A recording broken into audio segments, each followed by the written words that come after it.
De nuevo con todos vosotros en el programa Preguntas y Respuestas del canal, y vamos a comenzar respondiendo a las que están seleccionadas para el día de hoy. La primera viene de Numael Moreno. ¿Podemos saber cuál será el idioma o lengua oficial durante el reinado milenial de nuestro Señor y Salvador Jesucristo? Pues mira, es la primera vez en mi vida que me han hecho esta pregunta. No hay ninguna posibilidad de saber esto. Pudiera ocurrir que la lengua durante ese tiempo esté reunificada como ocurría con los hombres antes de la Torre de Babel, pero no tenemos ninguna evidencia idiomática de esto. Sé que hay algunos que piensan que el idioma bíblico por excelencia es el hebreo y que esa es la lengua absolutamente perfecta, pero esto es una exageración y tampoco es una verdad. Por tanto, no sabemos qué idioma se hablará durante el reino milenial de Jesucristo. Jonathan PR. Ya varias veces contestó la pregunta sobre escuchar la voz de Dios en la actualidad. Su respuesta me parece totalmente contundente. El Señor ya dio su palabra y ahí está su voz. Comparto totalmente lo que me parece a mí entender esa posición absolutamente sólida. Pues bien, acabo de leer un testimonio que intentaré resumir. En una población indígena donde no había llegado el Evangelio ni disponían de Biblia en su idioma, una mujer testifica que después de padecer por un largo periodo de tiempo de diversos problemas de salud que minaban su vida y la conducían al parecer a la muerte, después de buscar a las deidades de su entorno, a los chamanes o brujos de su comunidad, etc., de repente, en una reflexión personal y en medio de su desesperación, comenta que ahí, en los montes, clama al Dios verdadero diciendo algo así como: Dios verdadero, todos los que he buscado en busca de ayuda no sirven de nada, ten misericordia de mí, pues nadie más que tú me puede ayudar. En el testimonio de la mujer dice escuchar en ese momento una voz proveniente de algún lugar que en su dialecto le dice: yo soy el camino y la verdad y la vida. La mujer testifica haber sido sanada y tiempo después llega el Evangelio y escucha nuevamente, ahora por traducción de la Biblia, el versículo que según su testimonio antes escuchó por primera vez en aquella voz audible. Este testimonio de escuchar la voz de Dios en esas circunstancias puede considerarse como válido y sin conflicto con la única revelación que Dios da, la que no hay que añadir ya que fue dada en la Biblia. Dios en su soberanía puede hacer lo que sea mejor, pero en ese testimonio lo único que esa mujer oyó, si ese testimonio es, yo no lo dudo, fidedigno, fue un texto de la Biblia, no algo que no estaba escrito en ella. Dios respondía en esa manera a la oración de una persona y el Espíritu la condujo después a Jesús. El hecho de que fuese sana de su enfermedad no significa que la sanidad se produce cuando uno cree. Hay algo más que observar ahí. Los testimonios del campo misionero son generalmente excepcionales y Dios hace cosas en ese entorno que no las haría en el entorno donde hay testimonio cristiano y del Evangelio en el tiempo actual. Daniel Montoya, ¿me podría decir cuál es el primer libro de literatura evangélica que leyó cuando empezó su ministerio o cuál es el que más le impactó? Mi querido Daniel, no recuerdo cuál fue el primer libro que yo leí al empezar el ministerio, porque mucho antes de comenzar el ministerio a pleno tiempo, cuando yo ya tenía ministerio y estaba en el seminario, he leído muchos libros.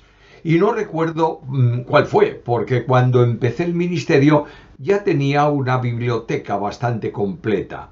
Ahora, uno de los libros que más me ha impactado, no al principio del ministerio, sino en general, ha sido El despertar de la gracia, de Charles Swindoll, en donde se le da a la gracia la dimensión correcta conforme a la Biblia. Lo recomiendo para todos los creyentes y especialmente para los líderes. Jonathan Farias reeditará en algún momento los libros de bosquejos para predicadores. Yo tengo el de Romanos, primera carta de Juan y Habacuc. Volverá a reeditarlos en algún momento los otros que faltan. En el programa anterior anuncié que estábamos trabajando para reeditar esa serie y que si el Señor lo permite vamos a comenzar pronto y confiamos que si el Señor nos ayuda en eso y tenemos los recursos necesarios para hacerlo, vamos a reeditar toda esa colección de libros, añadiendo algunos que no habían sido editados en el próximo año si el Señor no viene antes. Paquito Heredia. ¿Qué nos dice la Biblia acerca del hombre o mujer que fuma? También acepto su opinión personal. Primero, la Biblia no habla de fumar, porque este es un asunto de un contexto muchísimo más moderno. Fumar es algo nocivo para el cuerpo, y el cuerpo del creyente es templo del Espíritu. Por tanto, cualquier cosa que afecte lo que Dios ha creado y en donde Dios reside, es malo. Pero quiero decirte que no es más pecado ni peor cosa fumar que criticar, murmurar o despreciar a los hermanos. Ahora, abstengámonos, dice Pablo, de toda especie de mal. Paquito Heredia. ¿Qué tan grave puede ser que un creyente viva en fornicación o en adulterio? Amigo Paquito, basta con leer dos textos, uno del Antiguo y otro del Nuevo. Antiguo Testamento. No cometerás adulterio. Éxodo capítulo 20, versículo 14. Otro del Nuevo. Honroso sea en todos el matrimonio y el hecho sin mancilla, pero a los fornicarios y a los adúlteros juzgará Dios. Hebreos capítulo 12, versículo 4. También Pablo decía, pero fornicación y toda inmundicia o avaricia ni aun se mencione, sea objeto de charla, ni aun se nombre entre vosotros como conviene a santos. Efesios capítulo 5 y versículo 3. El Apocalipsis enseña que los fornicarios no tendrán acceso a la ciudad santa. Apocalipsis capítulo 22, versículo 15. De modo que tú mismo, a la luz de estos textos, puedes responder a la pregunta. Posiblemente, si alguien comete un pecado de fornicación o adulterio y se restaura, Dios ha perdonado, ha restaurado, no tiene una trascendencia mayor que el testimonio quebrantado. Pero si alguien vive cometiendo fornicación o adulterio continuamente, la Biblia dice que el que peca voluntariamente de esa manera, satisfaciéndose con la práctica del pecado, no ha conocido a Dios. Es decir, no es creyente, no es salvo. Samillad. ¿Tendrá un estudio completo de todo el libro de Proverbios? Yo no, pero puedo recomendarte un libro. Proverbios, escrito por Derek Kinder, de Ediciones Certeza. Es un buen libro, no muy extenso, pero muy bueno para el estudio sistemático del libro de Proverbios. Samilla. En mi lectura diaria me encontré en Levítico 16:8 con el siguiente nombre, Azazel. ¿Quién es él? Es decir, ¿podría ayudarme a entender mejor esta lectura del capítulo?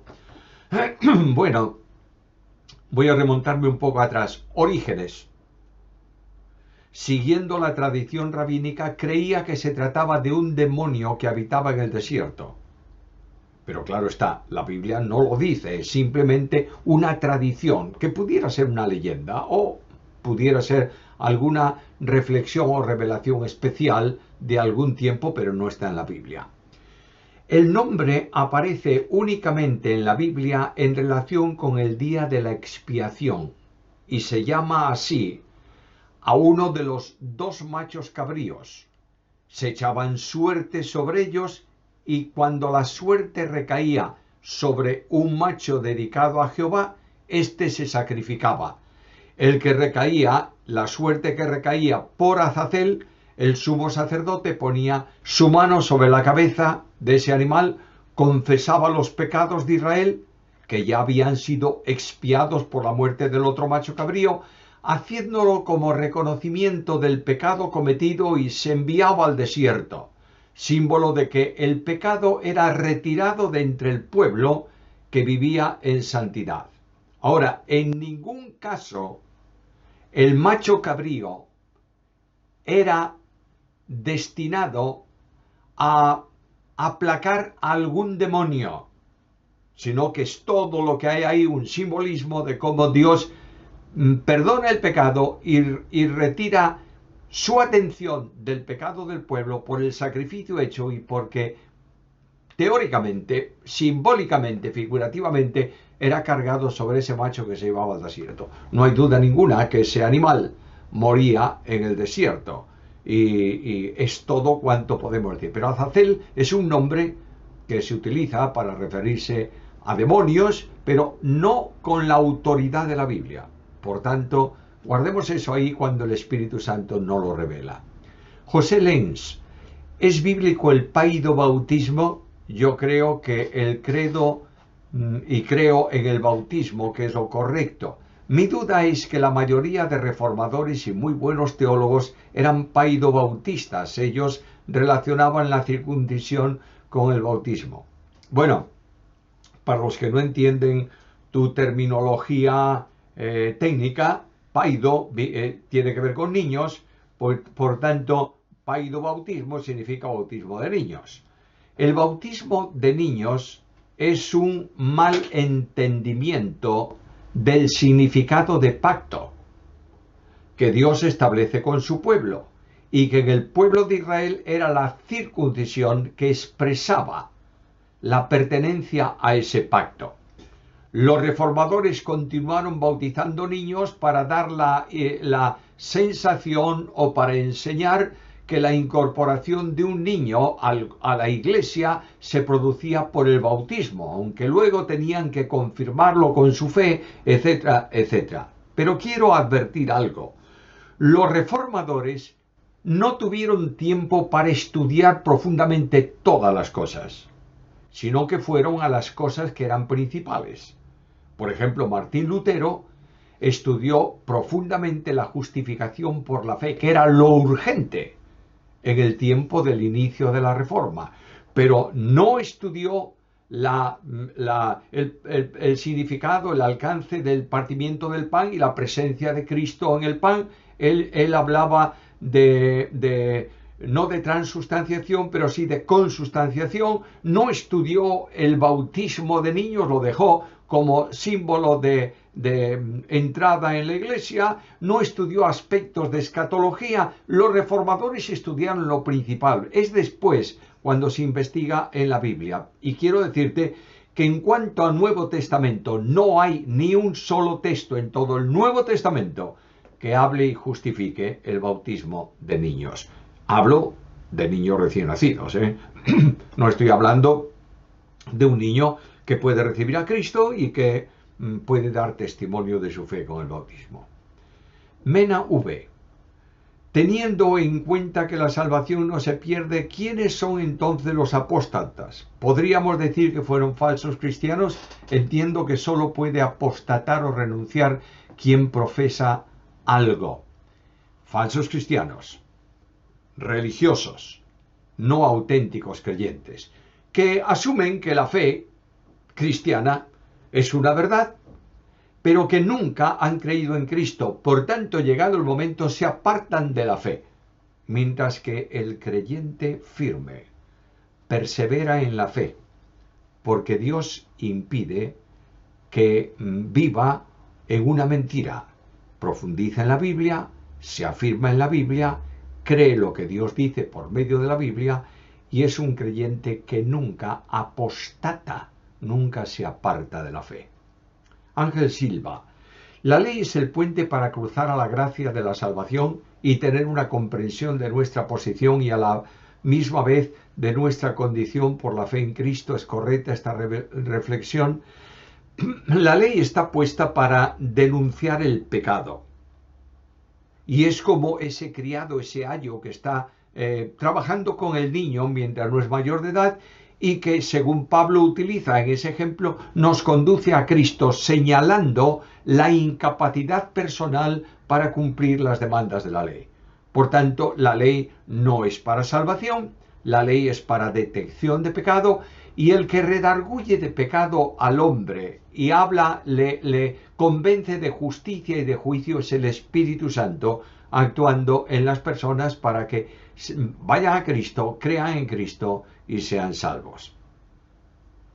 Nuevamente Ángela Silva: hay unos hijos de los ancianos que viven en desorden y los ancianos pueden subir al púlpito. Esa era la pregunta. Supongo que la pregunta es: ¿pueden subir al púlpito esos ancianos? Mira, el líder, anciano, pastor, sobrevedor, como quieras llamarle, está llamado a tener una familia que no esté acusada de impiedad. Es decir, de una vida licenciosa, vergonzosa, pecaminosa, mientras viven con él o bajo su autoridad paterna.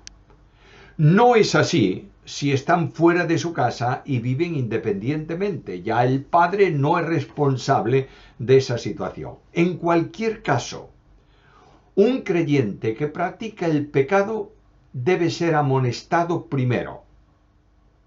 Si no responde a la demanda bíblica, disciplinado. Y si aún así rehúsa corregirse, debe ser puesto fuera de comunión en la iglesia, sea hijo o no sea hijo de un líder en la congregación, porque Dios no hace acepción de personas.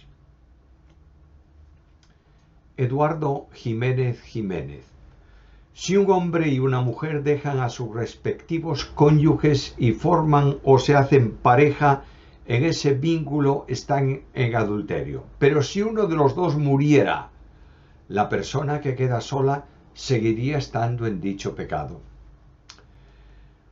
Un pecado por vinculación concluye cuando esa vinculación es imposible. En este caso, por la muerte de uno de los dos que viven en pareja de esa manera. Sin embargo, el que está vivo debe reconocer que no estaba viviendo conforme a la voluntad de Dios y confesar a Dios ese pecado. Josías Ortiz: ¿está Cristo presente en la cena del Señor de una manera especial? ¿Cómo debemos interpretar las palabras del Señor: este es mi cuerpo y mi sangre, refiriéndose a las especies de pan y vino? La cena del Señor es un medio de gracia.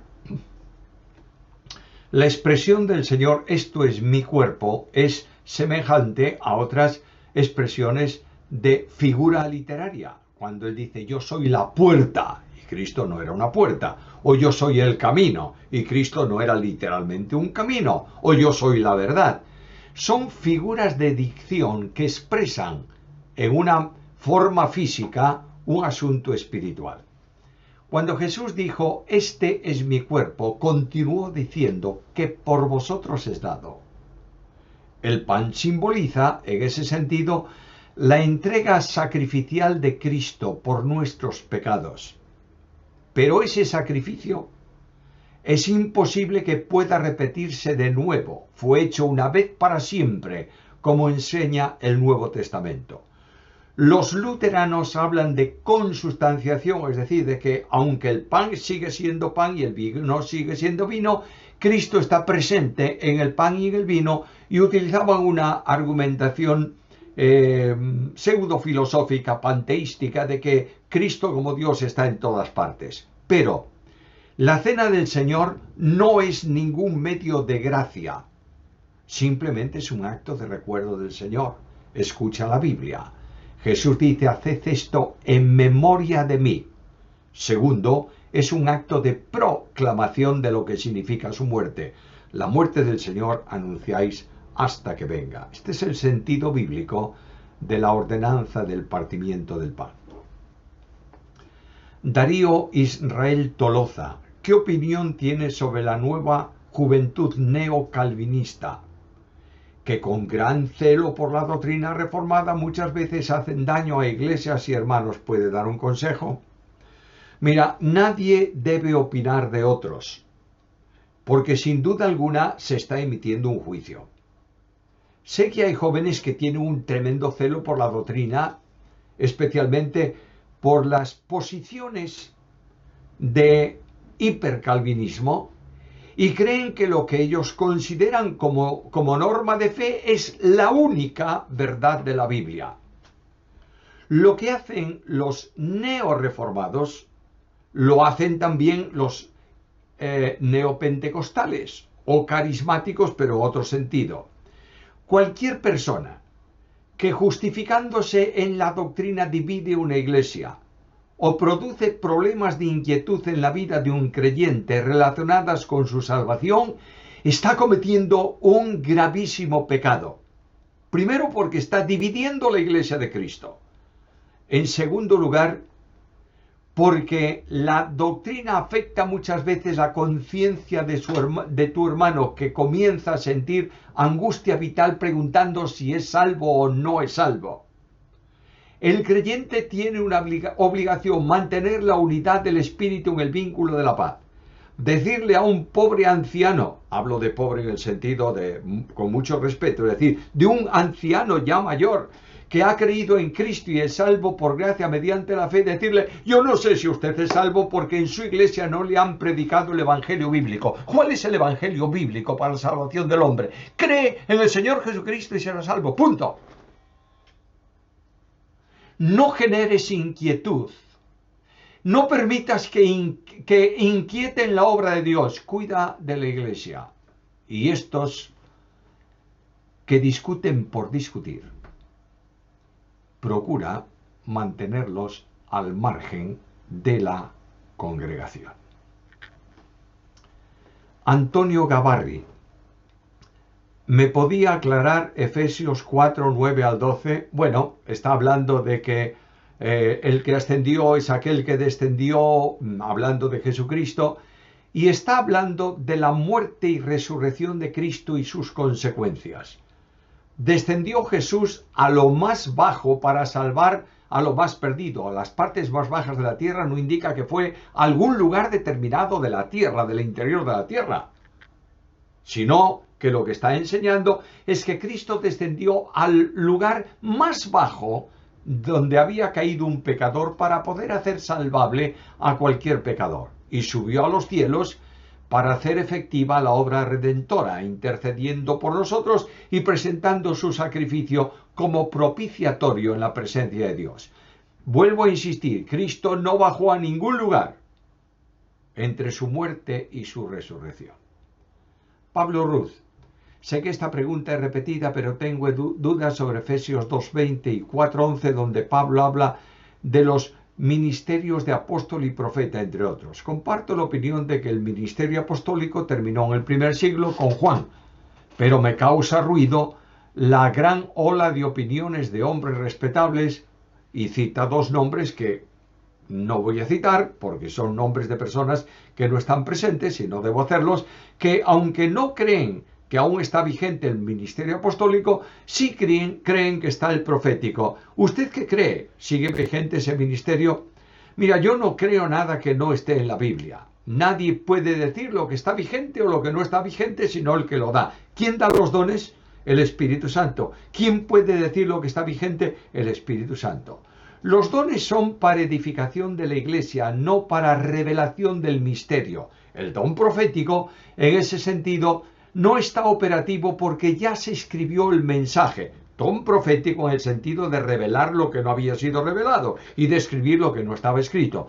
Pero Pablo habla de tres elementos dentro de otro rango de profecía que es aliento, exhortación, consolación. Primera a Corintios 14:3. En ese sentido, la profecía está operativa porque se toma lo que Dios dice en su palabra y se aplica a la necesidad del creyente. En ese sentido, de dar un mensaje personal o individual, profético, como el caso de Agabo con Pablo, que tomó el cinturón y dijo, así ocurrirá, pudiera ser que extraordinariamente se produzca, pero lo que sí es cierto es que el don de profecía, como algunos enseñan, de revelar algo que no está revelado, no es posible.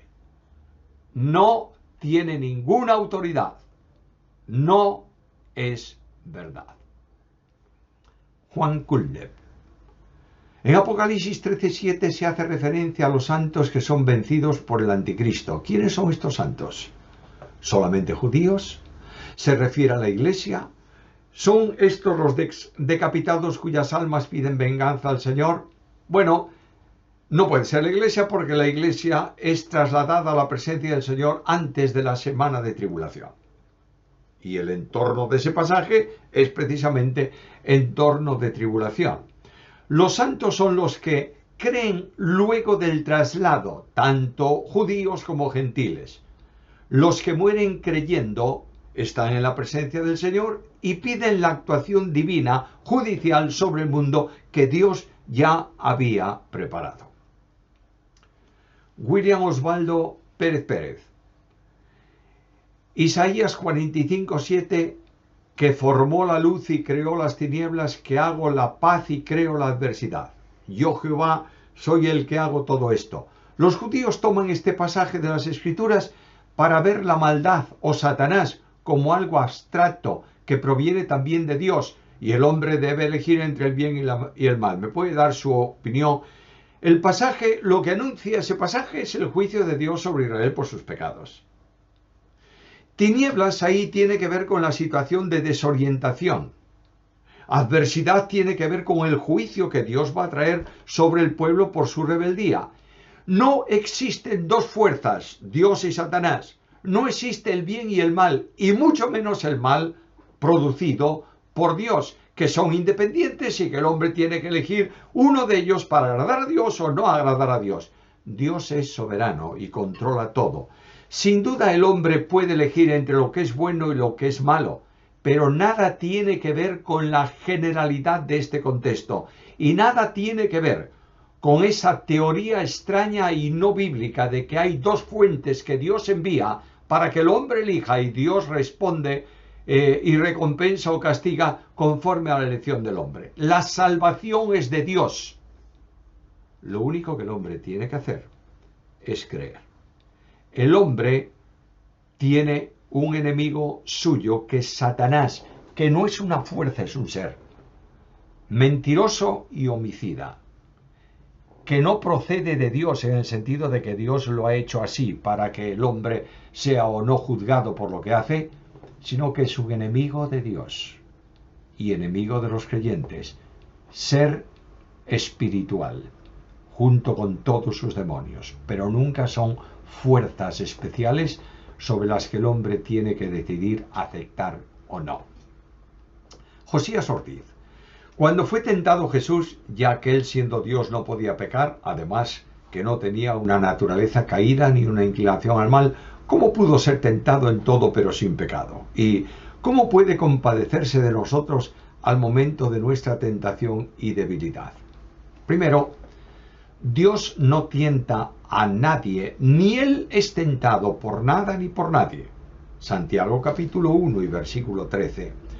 Jesucristo es Dios manifestado en carne, la segunda persona divina que se hizo hombre y es desde ese momento un hombre sustentando en su persona divina una naturaleza humana. A través de esa humanidad fue tentado por Satanás. Cuando fue tentado, tiene en sí mismo la experiencia del sufrimiento y del problema de la tentación con toda su intensidad, de modo que puede compadecerse, es decir, padecer con los que, siendo tentados de su pueblo, los creyentes, experimentan ese enorme conflicto y Él abre la puerta de salida cuando una persona es tentada. Con esto terminamos las preguntas para el día de hoy. Que el Señor os bendiga. Gracias por vuestra presencia en el canal y os invitamos a la próxima sesión de preguntas. Os invito también a que si estas preguntas, las respuestas, los temas del canal, el estudio bíblico, el sermón dominical, el aliento de los martes es de bendición para vosotros, comunicarlo a otros para que otros se suscriban al canal y puedan recibir todas las alertas de los programas que estamos enviando. Gracias por todo.